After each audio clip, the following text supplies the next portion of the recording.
Jesse Catalano.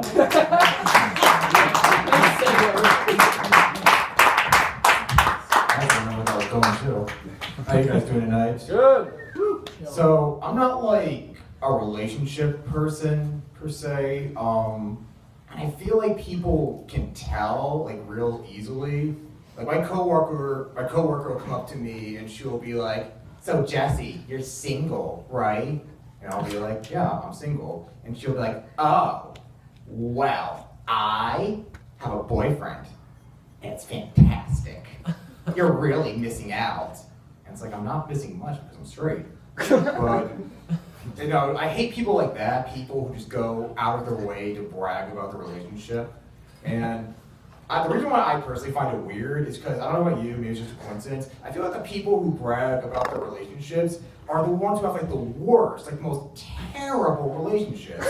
Like, she will be like, "Okay, so me and my boyfriend, he hasn't worked in 8 months because he's on painkillers. We live in a one-bedroom apartment with his parents and his 45-year-old brother with anger issues. And I don't work because we're all on the liquor.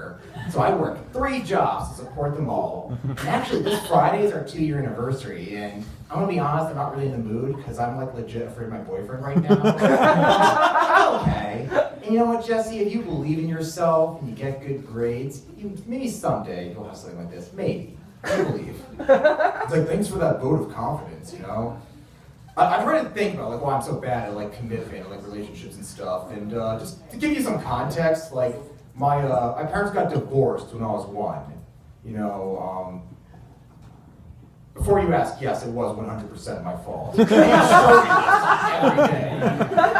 Family plaque is basically, way to go, Jesse. 1 year young, and you already destroyed this family's foundation.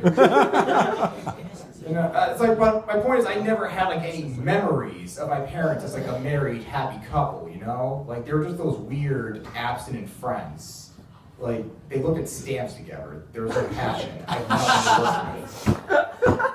You know, I don't know if like divorce is in your lives at all. I know divorce is like can be a very traumatic issue for a lot of people. Actually, you know what? I'm gonna sit down for this. I'm about to get all serious. You know I'm all serious because I'm about to sit down. Listen, I know divorce can be really scary for some people. I had like another coworker today, and she's like, she was like literally crying. She was thinking about like how her rough divorce that she was going through now, how it was going to affect her kids, they're teenagers. And she was like really broken up about this because she was saying, well, I wish my kids were younger, so maybe my divorce wouldn't hurt them as much, because I see it is. And, you know, I was just saying like, you know, I was 1 when I got my divorce. My parents got their divorce, I'm fine. Like, my sister was older though, and I know from plenty of other kids, you know, we've all had different experiences of how divorce has affected us.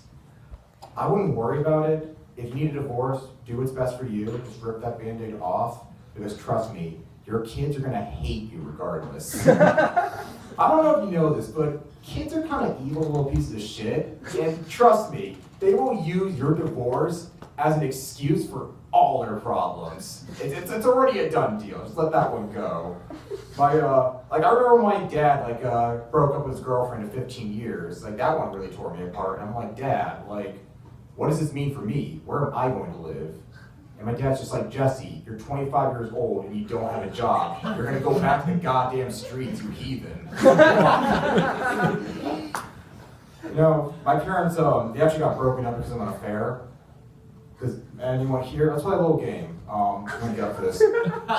Raise your hand if you've ever been cheated on. Okay, raise them up high. Let's all just like look around the room. Let's just take a look. It's okay, raise them up high, look around. Me too. Let's all just take it in. If you've ever been cheated on, raise your hand. Very nice. But seriously, what's the deal with dick pics? Why? What's the best possible outcome to sending a girl a naked picture of your penis? You know, like, what's the best scenario? Like, okay, you send a girl a picture of your dick. She likes it. You guys have sex. And now you fall in love.